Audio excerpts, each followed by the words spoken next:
Broadcasting live from Banjul, this is the news at 2200 hours from the Gambia radio and television services. In our top stories. Promoting the Islamic solution to global peace, delegates urge collective action to sustain universal peace at the second Africa Peace Conference organized by the Ahmadiyya Muslim Jamaat. Supporting rural education to enhance food security, the Minister of Women and Children's Affairs meets student farmers at the Chairman Agriculture Center. And it's the maintenance of public libraries, a waste of public funds. We take a close look at the Gambia National Library amid an urgent call for help to revive one of the few public libraries in the country. In sports, local giants Ebeji FC crushed Hanover Football Club 1-0 in the exciting opener of the GDC-sponsored tournament in the Latrikunda Sabiji. And preserving a rich cultural legacy, the Somali government moves to revive historic monuments and major landmarks in a bid to restore the country's heritage.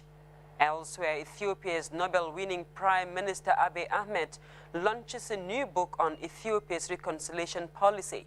These plus many more stories coming ahead. Do stay with us.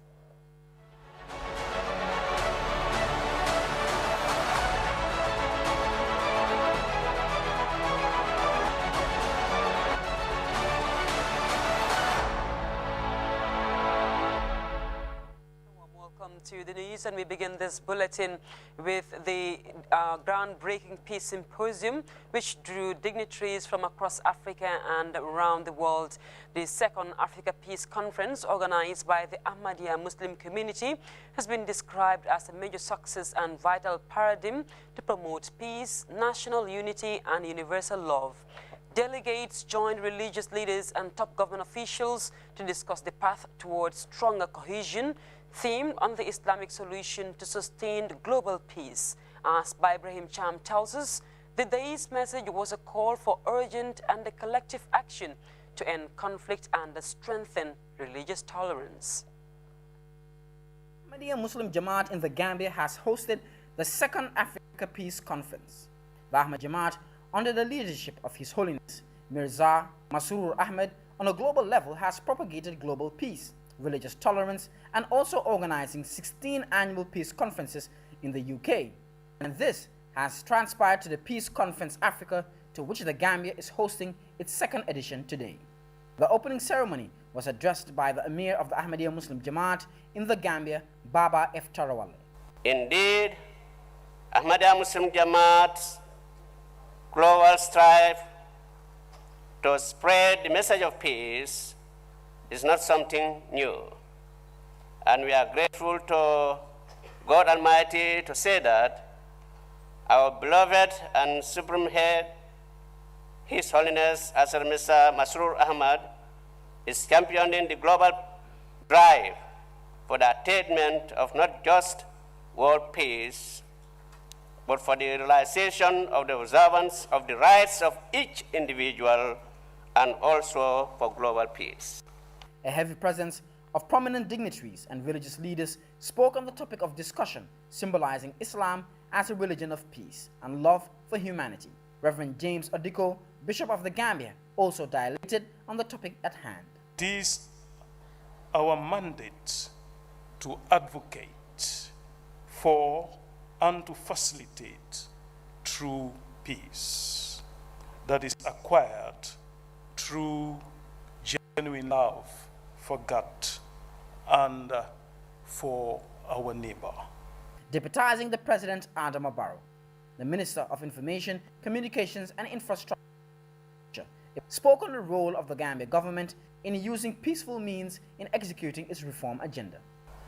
As a country, we are cognizant of the fact that our quest for peaceful coexistence would never be realized if we do not reconcile among ourselves. That is why the government of the Gambia has set up a national reconciliation mechanism through our Truth, Reconciliation and Reparation Commission, TRRC, to foster national unity for accelerated socio-economic development of our country. Dr. Ivan Attar of Sudan, who has been recognized for his exceptional humanitarian work, was awarded the winner of this year's Peace Prize. His award was was received by Amir Baba Eftarawale on his behalf. On the climax of the event, which saw the keynote speaker of the Peace Conference, His Excellency Karim Assad Ahmad Khan, who serves as the Assistant Secretary General of the United Nations, spent 30 minutes lecturing on the approach of Islam, the Holy Prophet, and the head of the Ahmadiyya Muslim Jamaat in securing peace in every sphere of human activity. Be nothing in any of us except the truth, and nothing outside except truth and sympathy. And I quote, "It is our principle to have sympathy for the whole of mankind." And then in a message which echoes the Holy Prophet's injunction of equality, he states, "If a person sees that a fire has broken out in the house of a Hindu neighbor and does not help in putting it out, I tell you truly, he is not of me. If one of my followers sees a Christian being killed and does not go to his assistance and rescue him, I tell you truly, he is not of us." The Peace Symposium finally ended by prayers meant for uniting all participants under the common goal of global peace. Reporting for GRTS News, I'm by Ibrahim Cham. The Women Affairs Minister continues a familiarization tour with a visit to the Chairman Agriculture Training Center in the North Bank region, where student farmers are learning fundamentals of the trade to revitalize the agriculture sector. The tour is a major opportunity to expand opportunities for rural women and the farmers and the students venturing into the agriculture sector. One of the students at the center highlighted the nature of their study program and the challenges they encounter. Senabu Jan is traveling with the tour party and tells us more. The Minister of Women, Children and Social Welfare, Fatou Sanyan Kinte, and delegation continued their countrywide tour with a visit to the Agriculture Training Center in Cham, funded by the Ministry of Youth and Sports. During the tour of the facility, Fatou Gassama, a former student of the training center, gives a thorough explanation of how the center functions and what their challenges are. Practice makes perfect. Maybe if you learn it from them, you'll be even the perfect than them, because the commitment that we have to show towards that particular training. As the institution's key mandate is to equip young people with the required skill for the development of agriculture, the center's garden grows different varieties of fruits and vegetables to contribute to the food and nutrition security. The minister and delegation later held a meeting with women and community leaders in Kuntawood, Central River region. Speaking at the meeting, the chief of Nyani urged women to discuss all issues affecting their development, which he said will enable the minister and her team to find possible solutions. Maimuna, the lady councillor of Nyani district, highlighted numerous challenges affecting women of the area. CRR bele be dende nyolopitano bari minister nyi futa nyolopitano to bi abala fa warata make bari bi hani parastamol tita soto lopitano. Responding to the issues, the minister reaffirmed government's commitment to the welfare of women in the country, which she said is one of the main reasons behind the introduction of her ministry. She said as a woman, it will be easier to mitigate the problems women and children in the country are faced with. The Janjambude's lady councillor Kumba Dansira cited lack of water and lab facilities are their major challenges. Arriving in the Upper River region town of Basse to a rousing welcome by the women in Basse. The minister and delegation later paid a courtesy call on the governor, Fanta Bojang Samate Mane, at her office in Basse. Here, the Permanent Secretary, Ministry of Women, Children and Social Welfare, Buli Dibba, had this to say. I think this minister wants to be very close to the communities. She'll be wanting to make several visits, which she has been doing in the past, even before she took over this responsibility. So this is just the beginning, and it's an introductory phase, so it's not going to take long, but we will be visiting more. The governor of Upper River Region, Fanta B.S. Mane, assured of her office's support to the welfare of women and children. We have hope in her, and we all expected that whatever we are yearning for, when it comes to the development of women and children in this country, we're going to achieve it with her support and leadership. Women, men and children from all ends of Basse came to see the minister and her team in order to familiarize themselves.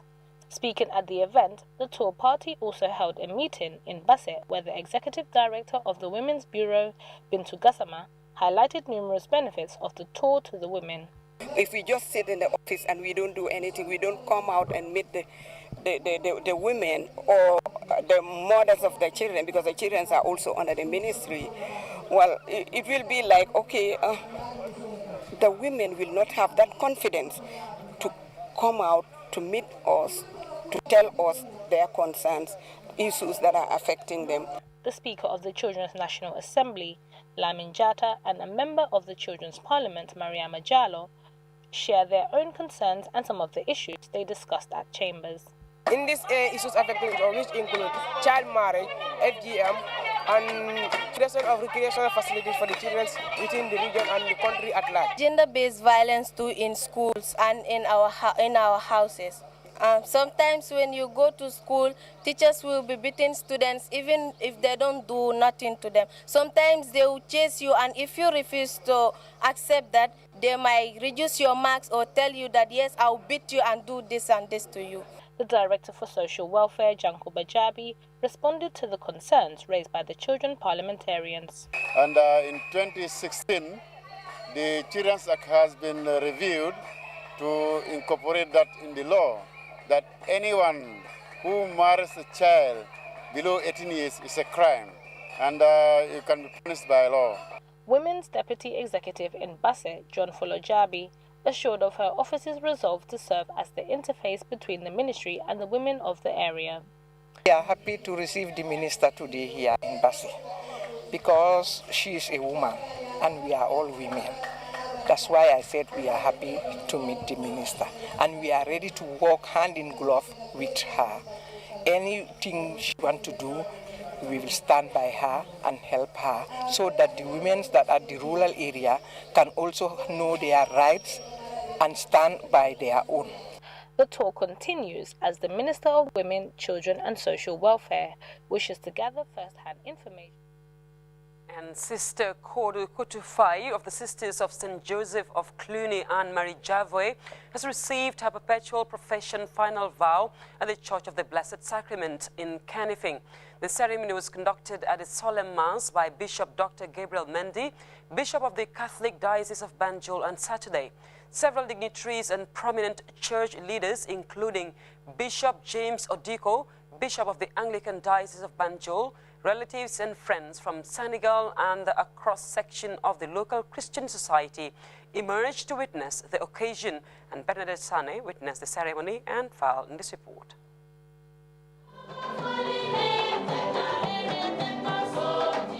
In his sermon, the Bishop of the Catholic Diocese of Banjul, Right Reverend Bishop Dr. Gabriel Mendy, commended the Cluny sisters for their service in the country, being the first sister congregation in the Gambia.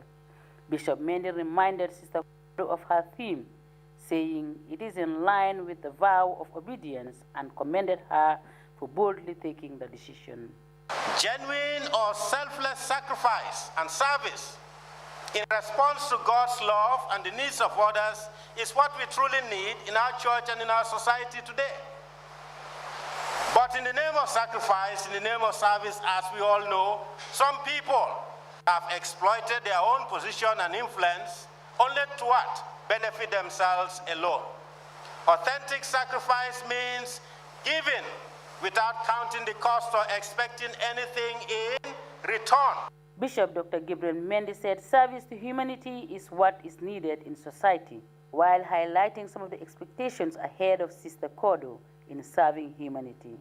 Sister Cordo, you should also be disposed to fully know God's will and to carry it out in your life, in your everyday lives, following the example of your mother, foundress, Anne-Marie Javoy.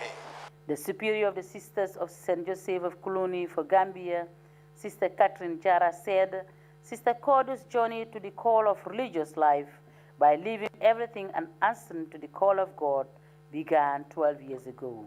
The call for religious life is first and foremost to enter into a relationship with Jesus Christ, to be a companionship and intimacy with Him. This comes first, and then our ministry flows from that commitment. Sister Jara stressed the need for continuous prayers and support for the missionaries, while thanking the family of Sister Kodu for the encouragement, support, and sacrificing their daughter they have gone in preparing their family member for a befitting religious role in life. It is our relationship with God that makes our vocation possible. And it is our love of God that motivates us to fulfill His calling. In her vote of thanks, Sister Kodu used the occasion to thank everyone for making her religious journey a success. At times, our light goes out and is rekindled by a spark from another person. Each of us has reason to deep gratitude of those who have lighted the flame within us. Sister Kodu hails from the Serere tribe, daughter of Jane Koli Faye of the late Jesse Faye, and Kombe Sambu, who is a Jola from Mulump, Kajotu, in Casamas. The solemn ceremony witnessed the decoration of Sister Kodu with a tradition of the tribe she hailed from.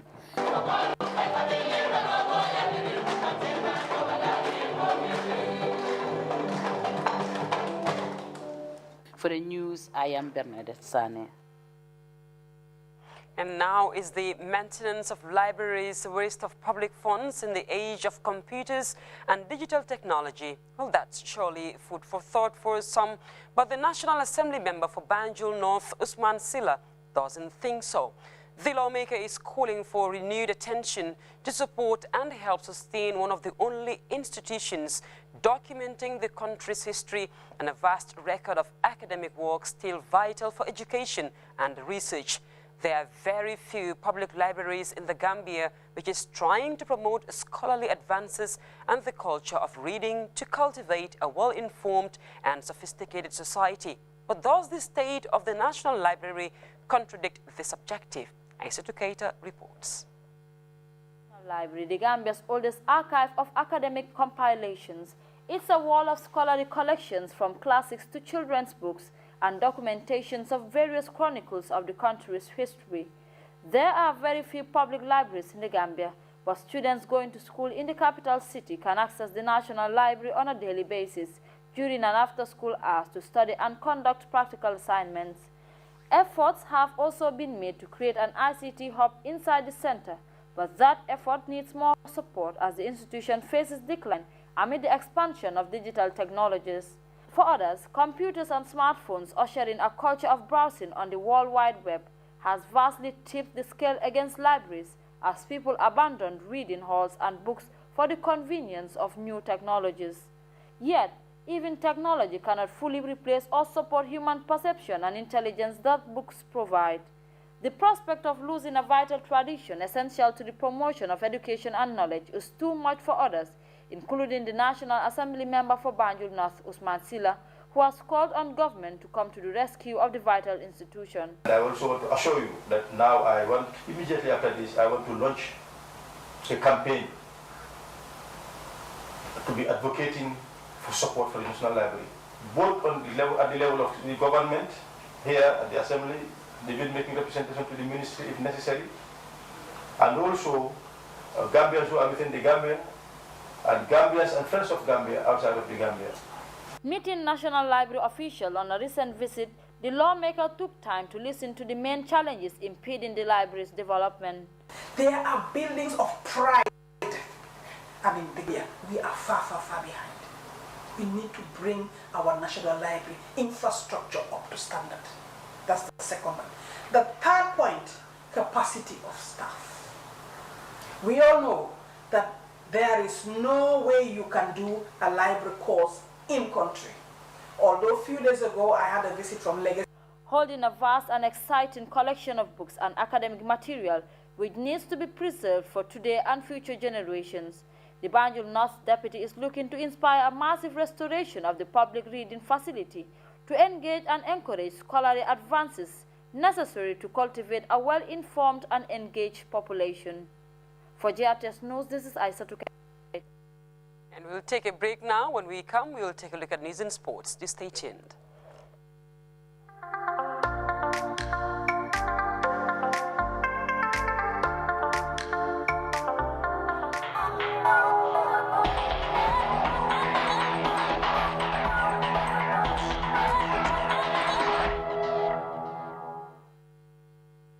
GDC's third free football tournament kicked off on Saturday at the Latrikunda Sabaji field, and the Ebeji FC stole the day with a crushing 1-0 victory over Hanover FC.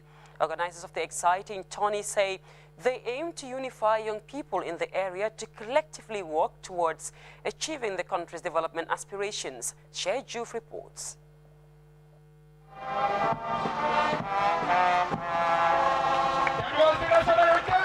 This is the third edition of the GDC Free Football Tournament organized in the Latrikunda Sabiji constituency. The aim of this tournament is to bring the youth together through sports as well as promote football in the area. The opening game was well attended by football lovers with a colorful and a carnival atmosphere from the two sets of fans who filled Latrikunda Sabiji football field to support their respective teams. The opening was also attended by top GDC officials, including Mama Kande, the party's leader who took the kickoff. The opening tournament was played between Hanover FC, seen here in their yellow colors, and Ebeji in blue. It was a tight contest, but the early part of the game was dominated by Ebeji. Both teams, however, created few chances without registering a goal in the first half. Coming back into the second period, both sides looked determined to score, but it was Ebeji who broke the deadlock when striker Alassana Sane capitalized on his chance and drove the ball accurately in the back of the net to put his side in the lead. It is definitely.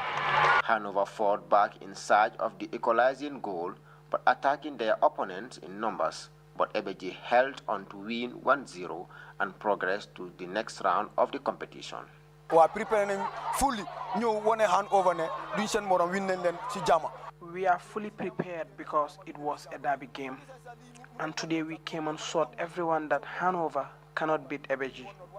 Thank God the game has started in peace and ended peace. After the game, the GDC party leader Mama Kande expressed his satisfaction with the organizations and pointed out the importance of the tournament. The reason for organizing such a competition, and in fact it's not the first time for the GDC to be in such a competition, and I believe it's not only here in the Greater Banjul area, it's nationwide. We want to see that we want to respect what the GDC stands for, and that is to empower youths and women. And empowering youths, you have to support them on the activities that bring them together, that motivate them, and that unite them. So these are some of the reasons why we are coming up with such tournaments every year. Today we have raised to 33 teams, and in fact, as I'm telling you, I'm talking to you right now, there's another final in Farato, which is still sponsored by GDC. Ibrahim Nyang, the GDC candidate for Latrikunda Sabiji in the 2016 National Assembly elections, is the main organizer and sponsor of the tournament, and he was overwhelmed by the turnout. Yes, Alhamdulillah, we are very happy that the youths have responded positively towards this initiative, because of the objective is to unite and foster peace among the youths within Latrikunda Sabiji constituency. Because I think development starts by at least establishing a very cordial relationship among the youths, because they are the powerhouse of every nation. So at least we want to inherit future leaders who are together, they are ready to share ideas, and they treat one another as brothers and sisters. So this is one of the main and the objective why we as a committee come up with this initiative, to at least support the youth, especially when it comes to sport, because of this is football is one of the sport that they love the most. The Ebeji fans celebrated their hard-fought victory, which earned them qualification to the round of 16, whilst Hanover crashed out. 32 teams are taking part in the tournament, with none of the teams paying anything. Sejuf, GRT Sport. To the international stories, and we are going straight to Somalia, where efforts to revive key landmarks and monuments are underway as part of a government-led effort to restore the country's rich history. CGTN's Abdul Aziz Bilo has the report now from Mogadishu. Visible in Mogadishu, it's been restored in its former position overlooking the country's parliament and presidential palace. Say it was a freedom fighter who led a major revolution movement that fought against British and Italian colonialists in a conflict that lasted more than 2 decades. The statue of a female freedom fighter was also restored in central Mogadishu. Hawa Tako was killed in a massive demonstration that opposed the Italian colonization of Somalia and advocated for the freedom of Somalia. She never lived to witness her liberation struggle come to life. 12 years after her death, Somalia gained its independence from both British and Italian colonialists. Every country has its own unique symbol, history and heroes. We have plenty of heroes in this country, and that's why we're reviving the legacy of our heroes and everyone else who made positive contributions to this nation. We're here to honor the struggle they put in to the realization of an independent Somalia. A monument to honor the first modern Somali political party, the Somali Youth League, was also revived in one of Mogadishu's neighborhoods. Locals have welcomed the government's efforts to revive historic monuments and key landmarks. I welcome the restoration of historical monuments. It's part of our history and must be preserved. Tourists can also come and learn our history from visiting monuments. I never had the opportunity to see the previous monuments. Young people of my age living in Mogadishu now have the chance to see the revival of Somali's history. This monument behind me was last seen in Mogadishu almost 3 decades ago after a deadly civil war destroyed much of the country that also saw the destruction of key landmarks and historic monuments. The government says that the revival of these monuments now is a symbol that the country is ready to revive its rich culture heritage. The destruction of historic monuments has left a huge gap in Somalia's rich history that the government hopes to rewrite under a program known as Ishelqan, voluntary work to renovate and rebuild cultural landmarks destroyed by years of conflict. The National Theatre, the museum and the public library have also been revived under the same program and are due to be unveiled in the coming months, the latest in a sign of a changing city. Abdulaziz Bilo, CGTN, Mogadishu, Somalia. Now, Ethiopian Prime Minister Abiy Ahmed has launched a book on his reconciliation policy titled Medima. Launch ceremonies for the book were held simultaneously in 60 cities and towns across the country.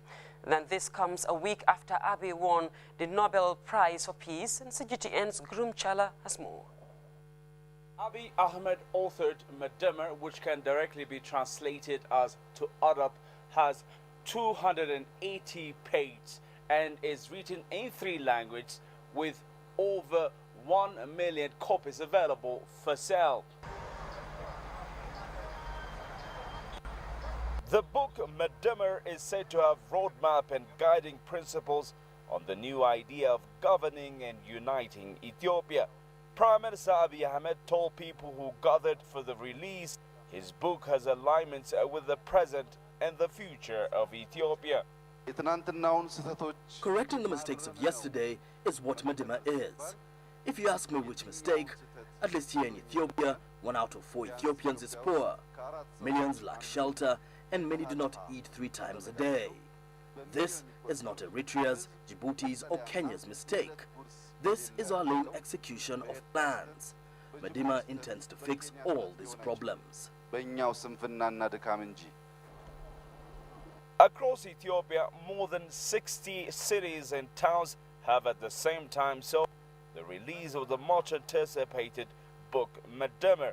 But it is here in the capital Addis Ababa the grand event was held. Many have expressed their support. I am super excited to be part of Dr. Abiy Ahmed's book. The book has raised a vast range of ideas and it will transform the country. Medima will help to guarantee the peace and prosperity of Ethiopia. The concepts that the books have are all crucial to the unity of Ethiopia. It is fantastic. The Prime Minister has written the science, the politics, and all that is needed for love and togetherness. We knew this concept when Abiy came to power. However, it is great to have the Medima concept on a book.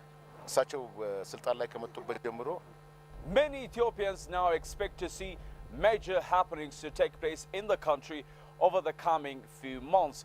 First, the announcement of the new unity party dubbed Ethiopian Prosperity Party, which will probably replace the ruling EPRDF party. Second is the general elections coming up. Analysts say all are decisive for Ethiopia's future. Group Dana CGTN, Addis Ababa, Ethiopia. Let's take a look at our top stories now before we wrap up this edition of the news.